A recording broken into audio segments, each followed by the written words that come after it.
আলহামদুলিল্লাহি ওয়াহদা ওয়াসসালাতু ওয়াসসালামু আলা মান লা নাবিয়্যা বা'দা আম্মা বাদ ফাকালাল্লাহু তাআলা ফি কুরআনিল মাজিদ ওয়াল ফুরকানিল হামিদ ফাআউযু বিল্লাহি মিনাশ শাইতানির রাজীম ওয়া আকিমুস সালাতা ওয়া আতুজ যাকাতা ওয়ারকাউ মা'আর রাকিন আলায়া عن أنس بن مالك رضي الله عنه قال قال رسول الله صلى الله عليه وسلم منع الزكاة يوم القيامة في النار রাহু সহিহুল জামি হাদিস নাম্বার 5807, সহিহ তারকিব হাদিস নাম্বার 762। প্রশংসা একমাত্র মহান রাব্বুল আলামিনের জন্য, যিনি আমাদের রব, যিনি আমাদের রিজিক দাতা, যিনি আমাদের হায়াত এবং মাউতের মালিক। তিনারই একমাত্র সমস্ত প্রশংসা। তিনার শিখানো ভাষাতেই আমরা সবাই প্রশংসা করি। সকলে বলুন আলহামদুলিল্লাহ। অতঃপর দরুদ ও সালাম বর্ষিত হোক আখির নবী মুহাম্মদ রাসূলুল্লাহ সাল্লাল্লাহু আলাইহি ওয়াসাল্লামের উপর। আল্লাহুম্মা সাল্লি আলাইহি আল্লাহুম্মা বারিক আলাইহি। সম্মানিত উপস্থিতি, আমি আপনাদের সামনে সূরা বাকারার 43 নম্বর আয়াত তেলাওয়াত করেছি এবং একটা সহিহ হাদিস পেশ করেছি সহিহুল জামি থেকে। উক্ত কোরআন মাজিদের আয়াত এবং সহিহ হাদিসকে সামনে রেখে আজকের খুতবার বিষয়বস্তু যাকাত সম্পর্কে আলোচনা। অর্থাৎ যাকাতের একটা বিষয় অংশ, সেটা হলো ফসলের যাকাত, যাকে আমরা ওসর বলি। এই ফসলের যাকাতকে ওসর বলে। এই ওসর সম্পর্কে আমরা আজকে সংক্ষেপে কিছু আলোচনা শুনবো ইনশাআল্লাহ। আল্লাহ তাআলা আমাদের সবাইকে মনোযোগ দিয়ে শোনার এবং শুনে তার উপরে আমল করার তৌফিক দিক, আল্লাহুম্মা আমিন। কারণ শুনলাম আর মানলাম না, এটা হলো কাফেরের নীতি। শুনে মানলাম না, এটা কার নীতি? কার? কাফেররা বলে সামিনা ওয়া আসাইনা, শুনলাম মানলাম না। আর মুমিন হলো তারাই যাদের কথা হলো সামিনা ওয়া আতানা, শুনলাম মেনে নিলাম। এটা হলো মুমিনের কথা, ঠিক না? যারা মুমিন তাদের কথাই হবে যে আমরা শুনলাম এবং সেটাকে মেনে নিলাম। তো আমরা আলোচনা করব আজকে ফসলের যাকাত। এটা খুবই গুরুত্বপূর্ণ জিনিস। এই ফসলের যাকাতের গুরুত্ব কি? যাকাত আদায় না করলে তার পরিণাম কি? আমরা যদি ফসল যাকাত আদায় না করি তার কি পরিণাম, এটা জানতে হবে। আর যদি আদায় করি তাহলে তার কি পরিণাম, সেটাও জানতে হবে।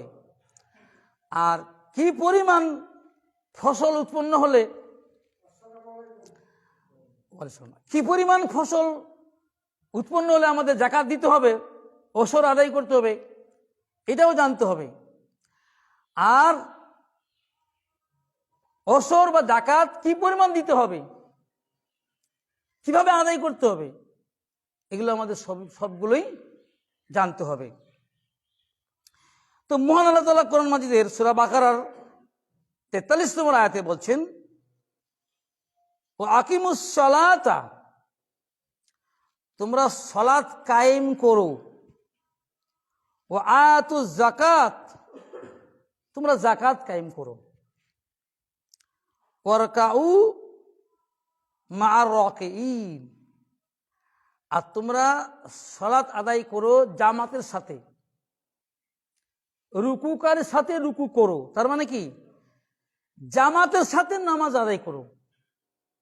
একাকী নামাজ হবে না, একাকী মানে ইচ্ছাকৃত ভাবে, কারণ জামাতের নামাজ আদায় করা ফরজ। তবে যাদের ওজর আছে, কোনো কারণ আছে, যেগুলো আমাদের হাদিসে ওজরের কথা বলেছে, সেগুলো বাদ দিয়ে আসতে হবে। কারণ এর আগে আমরা আলোচনা করেছি, সবাই জানি যে একজন অন্ধ সাহাবী ছিলেন, উনার বাড়িতে কেউ ছিল না যে মসজিদে নিয়ে আসবে। উনি একদিন নবীজিকে প্রশ্ন করলেন, ইয়া রাসূলুল্লাহ, আমি তো দু চোখে অন্ধ, দেখতে পাই না, আর মসজিদে নিয়ে আসার জন্য আমার লোকও নেই, তা আমাকেও আসতে হবে? নবীজি বললেন, তুমি কি আজান শুনতে পাও? তিনি বললেন, হ্যাঁ শুনতে পাই। নবীজি বললেন, তোমাকেও আসতে হবে। অন্ধ সাহাবীরও ছাড় হয়নি। তো যাই হোক, আল্লাহ তাআলা আমাদের সবাইকে 5 ওয়াক্ত সালাত জামাতের সহিত আদায় করার তৌফিক দিক, আল্লাহুম্মা আমিন। সালাতের পরই যাকাতের কথা এসছে। কমপক্ষে 27টা আয়াতে এই সালাতের পরে যাকাতের কথা এসছে কোরআন মাজিদে। সালাত কেন এত গুরুত্বপূর্ণ? সালাতের পরে যাকাত কেন? আগে সালাত, তারপরে বাকি অন্যান্য ইবাদত। যার সালাত নাই তার কোন ইবাদত টিকবে না। সালাত ছাড়া কোন ইবাদত টিকবে না। একজন ব্যক্তি সালাত আদায় করে না, নামাজ পড়ে না, সে দান করে, যাকাত দেয়, হজ করে, এতিম মিসকিনকে খাওয়ায়, জনসাধারণের উপকার করে, ওই ব্যক্তি কি জান্নাত পাবে? পাবে? পাবে না। স্পষ্ট কোরআন মাজিদের আয়াত আছে, সূরা মুদাসসিরে আছে, জাহান্নামীরা যখন জাহান্নামে চলে যাবে, জান্নাতীরা যখন জান্নাতে চলে যাবে, তো জান্নাতীদের মধ্যে কিছু লোক জিজ্ঞাসা করবে আল্লাহকে, এ আল্লাহ, আমাদের আত্মীয় স্বজন বা অমুককে আমাদের কাছে দেখছি না কেন? তখন তাদেরকে বলবে যে ওরা জাহান্নামে গেছে। দেখার জন্য অনুমতি চাইবেন, আল্লাহ পাক অনুমতি দিবেন, যাও দেখো। এরা জাহান্নামের পাশে যা দূর থেকে জাহান্নামীদেরকে দেখবে, দেখে চিনতে পারবে, এই তো আমার বন্ধু, এই তো আমার অমুক, এই তো আমার প্রতিবেশী। এরা জাহান্নামে কেন? একসঙ্গে উঠা বসা করেছি, বাজারে চা খেয়েছি, হ্যাঁ, একসঙ্গে লেখাপড়া করেছি, এরা কেন জাহান্নামে? তখন জান্নাতীরা প্রশ্ন করবে, মা সালাকাকুম ফিস সাকার, এই জাহান্নামীরা, এই যে তোমরা সাকার নামক জাহান্নামে তোমরা কেন এসছো, কি কারণ? ঠিক না? তখন তারা বলবেন, ক্বালু লাম নাকু মিনাল মুসাল্লিন, আমরা মুসল্লি ছিলাম না, নামাজি ছিলাম না, তার মানে আমরা বেনামাজি ছিলাম, আমরা বেনামাজি ছিলাম। তাহলে এই আয়াতে কি বোঝা গেল? সম্ভবত সূরা মুদাসসিরের 42-43 নাকি এরকম আয়াত হবে। তাহলে আয়াত থেকে বোঝা গেল যে কেউ যদি বেনামাজি হয় ও জাহান্নামে যাবেই, যদি বেনামাজি অবস্থায় মারা যায়, যদি নামাজ না পড়ে মারা যায়। আর যদি মৃত্যুর আগে তওবা করে, যদি সে মুসলিম, আবার পুনরায় মুসলিম হতে নামাজ আদায় করে তওবা করে, তাহলে আল্লাহ তাআলা ক্ষমা করবেন ইনশাআল্লাহ। কিন্তু তো নামাজ পড়েই নি, কোনো দিন মসজিদে আসেনি, হ্যাঁ, ওই হয়তো শুধু শুক্রবারে এসছে কোনোদিন, কিংবা হয়তো বছরে একদিন ঈদের নামাজ, হ্যাঁ, কিংবা জানাজার নামাজ, মানুষ মারা গেলে ও জানাজার নামাজ পড়ে, বছরে ঈদের নামাজ পড়ে, এরাও বেনামাজি, এরা নামাজি নয়। 1 ওয়াক্ত নামাজ কেউ যদি ছেড়ে দেয় ইচ্ছাকৃত হবে, 17 রাকাত নামাজ ফরজ দিনের রাতে, যদি কেউ 16 রাকাত নামাজ পড়ে 1 রাকাত ছেড়ে দিয়েছে তাহলে সেও বেনামাজি।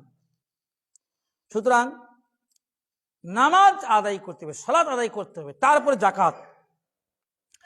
তো জাকাতের এত গুরুত্ব আছে, কেউ যদি জাকাত আদায় না করে, কেউ যদি জাকাতকে অস্বীকার করে, সে কাফের। ভালো করে বুঝেন, কেউ যদি জাকাত অস্বীকার করে, আমি জাকাত দিব না, মানি না জাকাত, তাহলে তার ঈমান থাকবে? সে কাফের। আর যদি ঢিলেমি করে, মানে কি বলবো, শয়তানের চক্রান্তে পড়ে, অসহায় পড়ে, বা যে কোনো কারণ হোক ও জাকাত দেয়নি, ধানের জাকাত দেয়নি, ফসলের জাকাত বের করেনি।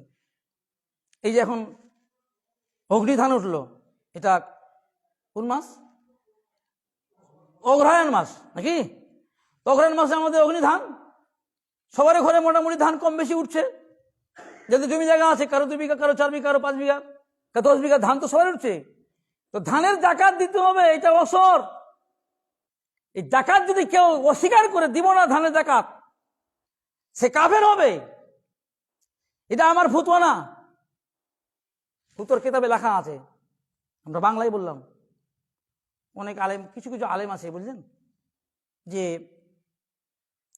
সেদিন একজন বিখ্যাত বড় আলেমকে জিজ্ঞাসা করছে যে যারা ব্রাদার্স, তাদের কাছ থেকে ফতোয়া নেওয়া যাবে? এটা আসলে হিংসার কারণে, এই প্রশ্ন করার কোনো উত্তর, কোনো প্রয়োজন নাই।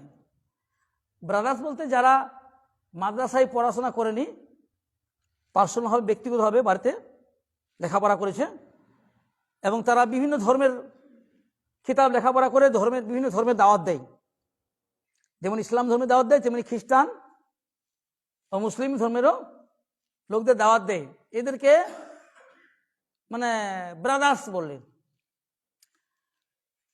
তো বলছি যে যা, তখন উত্তর দিচ্ছেন ওই ব্যক্তি, ওই আলিম আর কি, মৌলানা সাহেব, যে ব্রাদার্সের কাছে ফতোয়া নেওয়া যাবে না।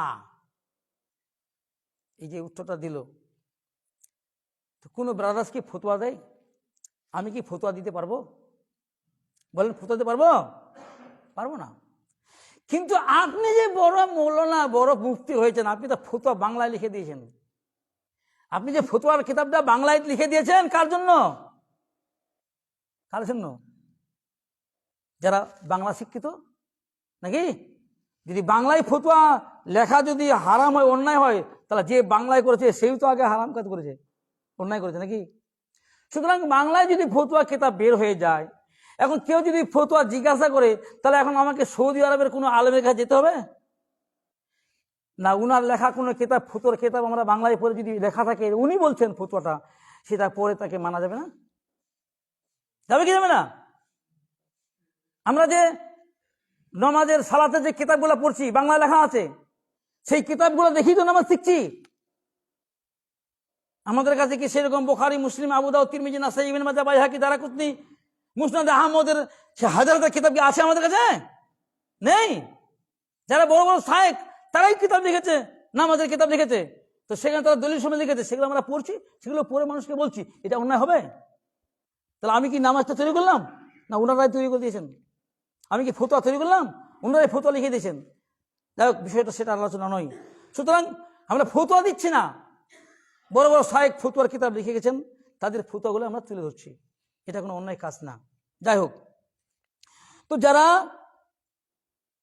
মানে সালাত, জাকাতকে অস্বীকার করবে, ধানের জাকাত, সোনার জাকাত, রূপার জাকাত, টাকার জাকাতকে অস্বীকার করবে, দিবে না, ইচ্ছাকৃতভাবে দিবে না, এরা কাফির হয়ে যাবে। কারণ জাকাত হচ্ছে ইসলামের 5টা স্তম্ভের মধ্যে একটি, ঠিক আছে?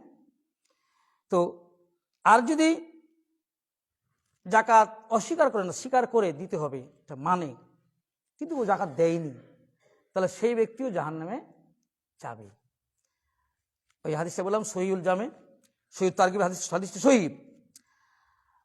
আনাস বিন মালিক রাদিয়াল্লাহু আনহু কল, আনাস ইবনে মালিক রাদিয়াল্লাহু আনহু থেকে বর্ণিত, তিনি বলেন, ক্বালা রাসূলুল্লাহ সাল্লাল্লাহু আলাইহি ওয়াসাল্লাম, রাসূলুল্লাহ সাল্লাল্লাহু আলাইহি ওয়াসাল্লাম বলেছেন, মানিউজ জাকাতি ইয়াউমাল কিয়ামাতি ফিন্নার। যারা যাকাত দেয়নি, যারা যাকাত ত্যাগ করেছে, তারা কিয়ামতের দিন জাহান্নামে প্রবেশ করবে। যারা যাকাত দেয়নি, যাকাত পরিত্যাগ করেছে, তারা কিয়ামতের দিন জাহান্নামে প্রবেশ করবে। হাদিসটি সহিহ। এখন তার যদি ঈমান থাকে, সে যদি শিরিক না করে, মুশরিক না হয়, তাহলে আল্লাহ যতদিন চাইবে তাকে জাহান্নামে রাখবেন। আর আবার আল্লাহ তাআলা তার যদি ঈমান থাকে, জাহান্নাম থেকে তাকে বের করে জান্নাতে দিবেন। কিন্তু তাকে জাহান্নামে যেতে হবে। কেউ যদি যাকাত না দেয়, ধানের ফসলের ওসর না বের করে, তাকে জাহান্নামে যেতে হবে কিয়ামতের দিন। সে যত বড় আমলকারী হোক না কেন, সে যাকাত দেয়নি। তারপরে একদিন জাহান্নাম থেকে আল্লাহ তাকে বের করবেন। তার যেরকম পাপ আছে সেরকম তাকে জাহান্নামে পড়তে হবে। হিসাব সহজ খুব, নাকি? তাহলে বোঝা গেল, যারা যাকাত অস্বীকার করবে, তারা একদম ঈমান নষ্ট হয়ে যাবে। যারা যাকাত দিবে না, ইচ্ছা করতে হবে, বের করবে না, তারা জাহান্নামে যাবে। এখন আমি বললাম যে যাকাত একটা ইসলামের খুঁটি, ইসলামের মূল ভিত্তি হলো 5টি, তার মধ্যে যাকাত হলো খুঁটি। এই 5টার মধ্যে একটাকে অস্বীকার করে সে কাফের হয়ে যাবে, ঠিক না? আপনারা হাদিসটি পাবেন কোথায়? সব জায়গায় হাদিস আছে, বুখারী, মুসলিম, মিশকাত, সব জায়গায় হাদিসটি পাবেন। বুখারী 4 নম্বর হাদিস আপনারা পাবেন। আন ইবনে উমর রাদিয়াল্লাহু আনহুমা قال قال رسول الله صلى الله عليه وسلم বুনিয়াল ইসলামু আলা খামসিন। ইবনে উমর রাদিয়াল্লাহু আনহু থেকে বর্ণিত, তিনি বলছেন রাসূলুল্লাহ সাল্লাল্লাহু আলাইহি ওয়াসাল্লাম বলেছেন, বুনিয়াল ইসলামু আলা খামসিন, ইসলামের ভিত্তি হলো 5টি, ইসলামের খুঁটি হলো 5টি। শাহাদাতি আল্লাহ ইলাহা ইল্লাল্লাহু ওয়া আন্না মুহাম্মাদান রাসূলুল্লাহ। 1 নম্বর হলো শাহাদাত দেওয়া, সাক্ষ্য দেওয়া যে আল্লাহ ছাড়া কোনো সত্য মাবুদ নাই এবং মুহাম্মদ সাল্লাল্লাহু আলাইহি ওয়াসাল্লাম আল্লাহর রাসূল। এটা হলো 1, বুঝা গেল? 2, ওয়া ইকামিস সালাহ, সালাত কায়েম করা, নামাজ আদায় করা। 3, ওয়া ইতাইজ যাকাত, যাকাত দেওয়া। 4, ওয়াল হজ্জি, হজ আদায় করা সামর্থ্যবানদের জন্য। ওয়াল হজ্জি। 5, ওয়া সাওমে রমাজান, আর রমজান মাসের ফরজ সিয়াম পালন করা। এই 5টা হলো ইসলামের খুঁটি। একটাকে অস্বীকার করলে সে কাফের হয়ে যাবে। তাহলে বোঝা গেল যে যাকাতের গুরুত্ব অপরিসীম। এটাকে কেউ অস্বীকার করলে সে বড় ক্ষতিগ্রস্ত হয়ে যাবে। আমি শুধু সংক্ষেপে বলছি, যারা যাকাত আদায় করবে না তাদের জন্য জাহান্নাম। যারা যাকাত অস্বীকার করবে তাদের ইসলামের একটা ভিত্তি শেষ, মানে ঈমান থেকে তার ঈমান কেটে যাবে। আর যারা যাকাত আদায় করবে না তাদের জন্য প্রচন্ড শাস্তি আছে কিয়ামতের মাঠে, এবং অপমানজনক শাস্তি। ঠিক আছে? শাস্তি হয় 2 রকম। আপনাকে জাহান্নামে ফেলে দিল বা আপনার উপর মার চলছে, এটা হলো শাস্তি। কিন্তু আপনাকে এবার মারছে আর ফেরেশতারা ফের বলছে, এখন বুঝতে পারছো কত স্বাদ, এখন বুঝতে পারছো কেমন মজা লাগছে। এটা বলার কি প্রয়োজন আছে? ওকে যদি মারার হুকুম হয় যে একে 100 দূররা মারো, তো মারে দিল। কিন্তু ওকে এবার মারবে আর ফেরেশতারা বলবে কেমন লাগছে, ভালো লাগছে, এখন স্বাদ চাখো। তো এটা পাবেন, দেখেন যারা কোরআন মাজিদে আছে, সূরা তওবার 35-36 নম্বর আয়াতে আছে। আল্লাহ তাআলা বলছেন, যারা সোনা রূপা জমা করে রাখে আর যাকাত দেয় না, তুমি তাদের বেদনাদায়ক শাস্তির সুসংবাদ দাও। শাস্তির পর সুসংবাদ হয়, বুঝতে পারছেন? শাস্তি দেয় সুসংবাদ না দুঃসংবাদ? দুঃসংবাদ না? কিন্তু আল্লাহ তাআলা বলছে এখানে সুসংবাদ। কেন? এই যে যারা যাকাত দিবে না তাদেরকে অপমান করার জন্য, তাদেরকে কিয়ামতের মাঠে, হাসর মাঠে লাঞ্ছনা দেওয়ার জন্য, সবাই যেন দেখতে পায় এই যে এরা যাকাত দেয়নি। খুব ভয়ঙ্কর জিনিস। তো সেদিন কি করবে? আপনি যেগুলো সোনা রূপা হীরা মণি মুক্তা ধান গম পাট এগুলো যাকাত দেননি, সেগুলোকে আগুনে পুড়িয়ে লাঠির মতো করা হবে। আগুনে পুড়িয়ে, জাহান্নামের আগুনে পুড়িয়ে গলিয়ে তাকে একটা লাঠির মতো করা হবে, আর তার কপালে আর পিঠে পাশে ছেঁকা দেওয়া হবে, আর বলা হবে এটা তোমার মাল, এটা তোমার সঞ্চয়কৃত সম্পদ। আয়াত আছে, হ্যাঁ, যে তাকে বলা হবে, হ্যাঁ, যে এটা তোমার মাল, এটা তোমার সম্পদ। হ্যাঁ, আর বলবেন, ফেরেশতারা বলবে হাজা মা কানাজতুম লিআনফুসিহিম ফাযুকু মা কুনতুম তাকনিজুন। বলবেন যে তোমরা যেটা জমা করে রেখেছিলে তার স্বাদ উপভোগ করো, একটু স্বাদ নাও, চাখো কেমন মজা লাগে, চাখো। পিঠে ছেঁকা দিবে, কপালে ছেঁকা দিবে, পার্শ্বে ছেঁকা দিবে, আর বলবে একটু স্বাদ চাখো, কেমন মজা লাগে, স্বাদ চাখো। কি দরকার বলার? কি দরকার? এক সাইডে গিয়ে ওকে যদি ছেঁকা মারিয়ে যাবে। কিন্তু বলবে ফেরেশতারা যে একটু স্বাদ চাখো, স্বাদ গ্রহণ করো। কেন? অপমান করার জন্য, লাঞ্ছনা দেওয়ার জন্য। এই জন্যই সুতরাং মালের যাকাত আপনাকে বের করতে হবে। সে সোনা হোক, চাঁদি হোক, টাকা হোক, ফসলের ওসর হোক, দিতে হবে। তারপরে হাদিসে এসছে, টাইম খুব সংকীর্ণ, আমি একটু চলে যাব শেষের দিকে। কোটায় জামাত? 50 না? আচ্ছা 50। তো হাদিসে এসছে যে সম্পদের যাকাত দেওয়া হয়নি সেই সম্পদে কিয়ামতের মাঠে বিরাট আকারে একটা সাপ তৈরি করা হবে। ওই যে ধানের অসর বের করেননি, পাটের অসর বের করেননি, গমের বের করেননি, সোনা 7.5 ভরি সোনা আছে, তার যাকাত দিতে হবে বা তার বেশি। তারপরে মানে চাঁদি আছে 52.5 ভরি, তার বেশি আছে, যাকাত বের করেননি। এগুলো কি করবেন? এক তো ফেরেশতা আগুনে পুড়িয়ে তাকে ছেঁকা দিবেন, তারপরে বলছেন নবীজি, বুখারী মুসলিম হাদিস, যে বিরাট আকারের সাপ তৈরি করা হবে, আর ওই সাপ তার গলায় পেঁচিয়ে দেওয়া হবে, আর সাপ তাকে দংশন করবে, আর বলবে আমি তোমার মাল, আমি তোমার সম্পদ, আমি তোমার মাল, আমি তোমার সম্পদ। সাপ বলবে। কত ভয়ঙ্কর জিনিস না? সুতরাং আপনাকে যাকাত আদায় করতেই হবে। যদি যাকাত আদায় না করেন আপনাকে জাহান্নামে যেতে হবে। সুতরাং আল্লাহ তাআলা আমাদের সবাইকে যাকাত আদায় করার তৌফিক দান করুক, আল্লাহুম্মা আমিন।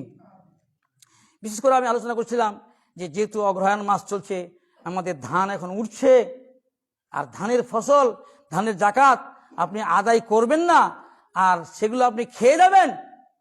একটা হক, গরিবের হক আছে আপনার মালের উপরে, আপনার জমি, আপনার ধান, কিন্তু হক আছে কার? গরিব মিসকিনের। সূরা তাওবার 60 নম্বর আয়াতে কে কে যাকাতের ভাগ পাবে, যাকাত কারা কারা পাবে, সূরা তাওবার 60 নম্বর আয়াত 60 পরে দেখবেন কাদেরকে যাকাত দিতে হবে। ঠিক আছে, সেটা আলোচনা পরে হবে, কিন্তু আগে বের করতে হবে। তো যদি যাকাত বের না করেন তা আপনি জালেম। আপনি যদি বনের ভাগ না দেন, জমি জায়গার ভাগ না দেন, তাহলে আপনি জালেম কিনা?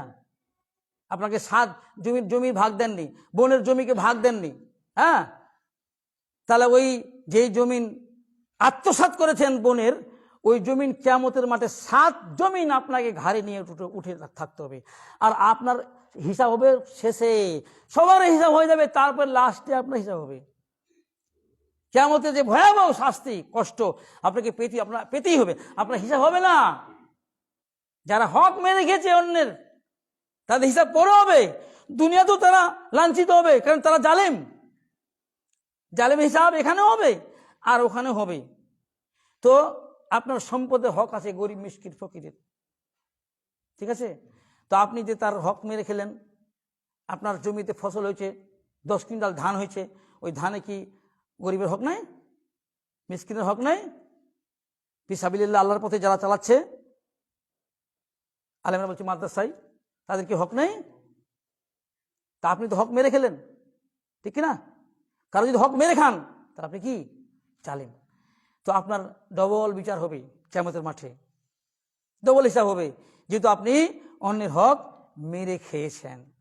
এখন চলে আসি যে কি পরিমাণ ফসল হলে আমাদের জাকাত দিতে হবে, ওসর দিতে হবে।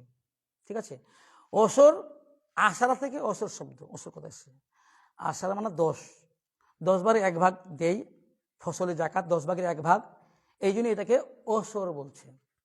ঠিক আছে, তো সব ফসলের জাকাত দিতে হবে না, যেগুলো ফসল গুদামজাত করে রাখা যায় সেগুলো ফসলের ওসর বের করতে হবে।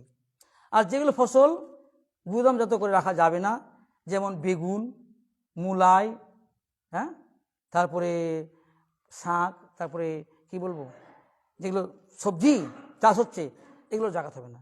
যেগুলো রাখা যাবে ধান, গম, পাট, কলাই, ভুট্টা, যও, নাকি আর কি আছে, তো এগুলো আমাদের দেশে চাষ হচ্ছে, এগুলো জাকাত আপনাকে ওসর বের করতে হবে।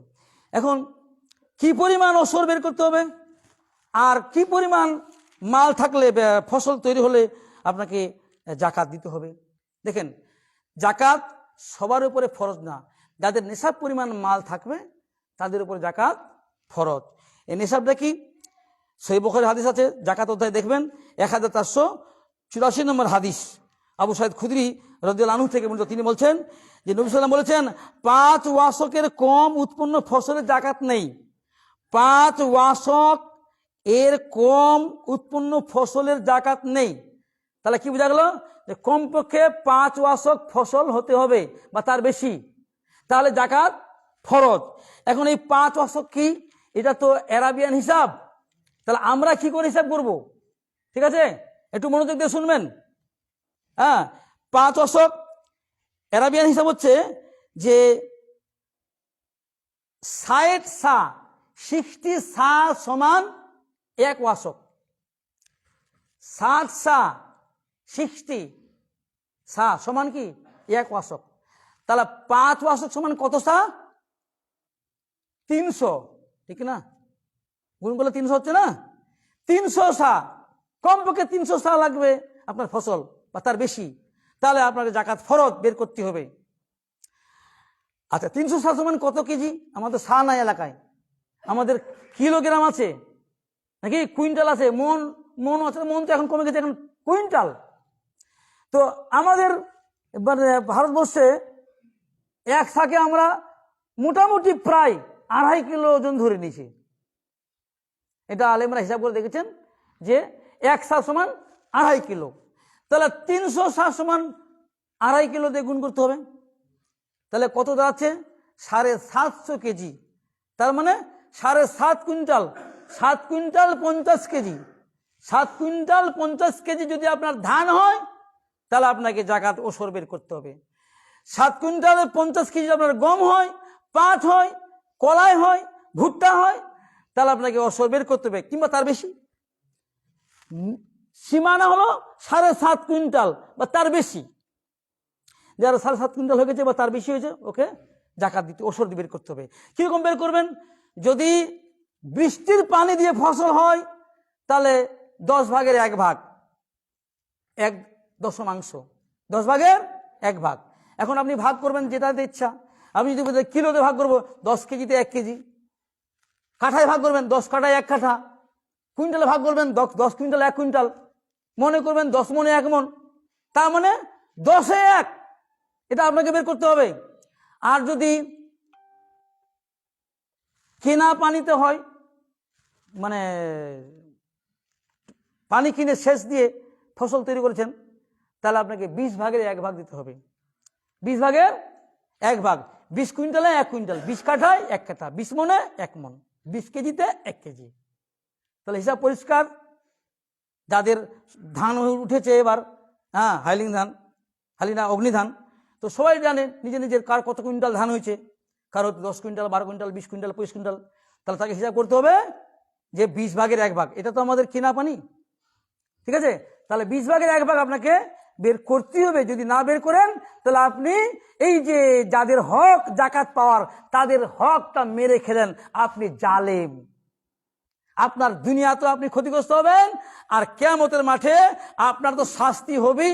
ওই যে বললাম যে ওই জাকাত, ওই ওসরের ধান আগুনে জ্বালিয়ে ওকে তৈরি করে আপনার কপালে পিঠে পার্শ্বদেশে ছেঁকা মারা হবে, আর বলা হবে একটু স্বাদ ভোগ করো, এই যে তুমি ফসলের আসর বের করো নি, একটু মজা চাখো কেমন লাগে।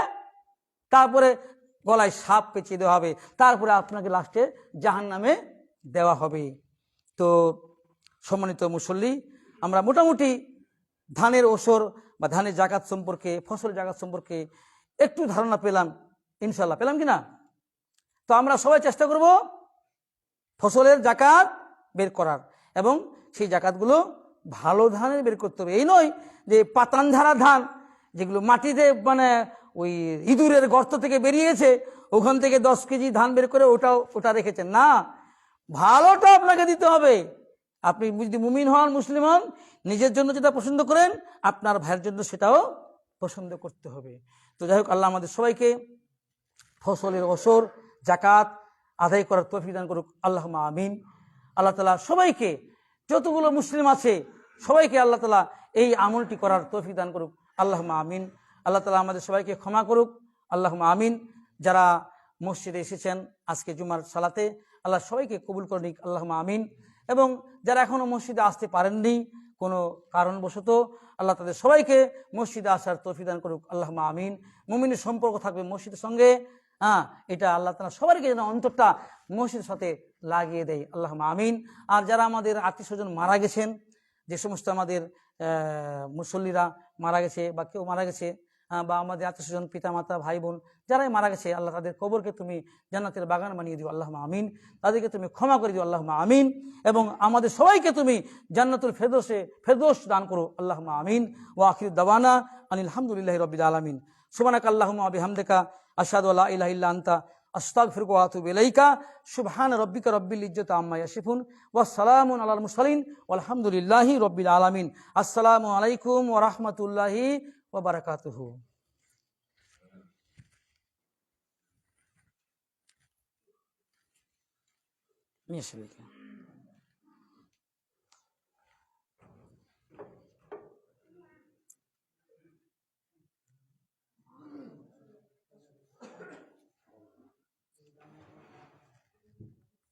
কাতারগুলো সবাই সোজা করে নেবেন। আসসালামু আলাইকুম। ওয়ালাইকুম সালাম। আমাদের জামাতের কোনো তহবিল নাই, আমাদের জামাতের কোনো ওইরকম ফান্ড নাই। আমরা একটা নির্ধারিত করেছিলাম যে 15 কিলো করে ধান, আর যার ধান নাই ও 300 করে টাকা দেবেন। তো যদি আমরা মনে করি যে না মসজিদটাকে আমরা কিছু করব, তাহলে আপনারা দেন তাড়াতাড়ি। ধান তো উঠে গেছে, এখনো পর্যন্ত কারো আসেনি আর কি, দেওয়ার চেষ্টা করেন কাল থেকে ইনশাআল্লাহ। আপনারা কাতার সোজা করুন, পায়ের সাথে পা, কাঁধের সাথে কাঁধ মিলান।